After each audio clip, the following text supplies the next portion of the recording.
Hello and welcome to 3 Minutes with Newman. This is Father Juan Velez. Today we conclude our reflection on the sermon, Self-Denial, the Test of Religious Earnestness. Granted that we wish to fulfill Christ's words, to take up our cross, Newman asks, in what sense do we fulfill the words of Christ? Have we any distinct notion what is meant by the words, taking up our cross? We accept that a person's faith is known by his words. Self-denial cannot be an occasional act, a kind word, or a casual prayer. It must be a continual practice, taking up the cross daily. In the world, great men are those who perform impressive feats. But the Christian lives self-denial throughout the day. According to Newman, for the Christian, self-denial which is pleasing to Christ consists in little things. This is plain, for opportunity for great self-denials does not come every day. Thus, to take up the cross of Christ is no great action done once for all. It consists in the continual practice of small duties which are distasteful to us.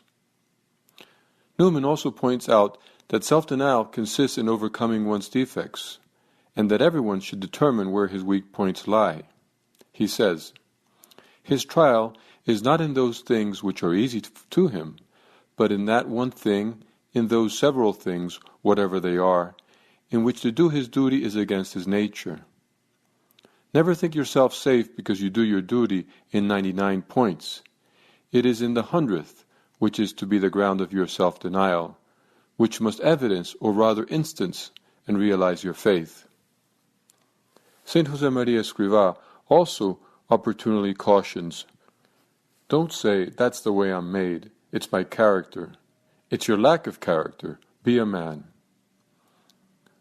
Others may mistake our character defects, but we know them, and we must pray to God continually for the grace to avoid faltering.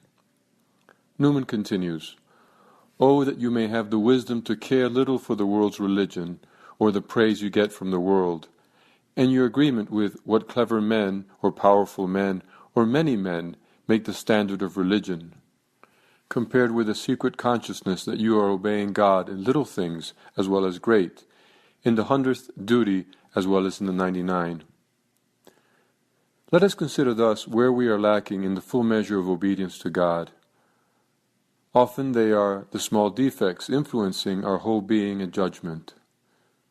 Through the habit of daily self-denial, we will be readier to address moments of anger and passion when we are caught off guard. We will grow in self-mastery and be pleasing to God, and be prepared also to give up innocent pleasures, live our schedule, rise on time, and practice mortification at meals.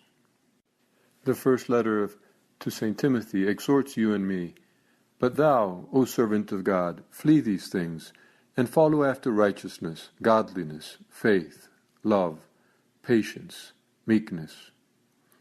In doing so, let us keep in mind the words of Saint Thérèse of Lisieux.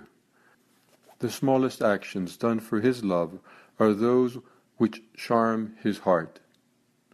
What can you and I do today to please him?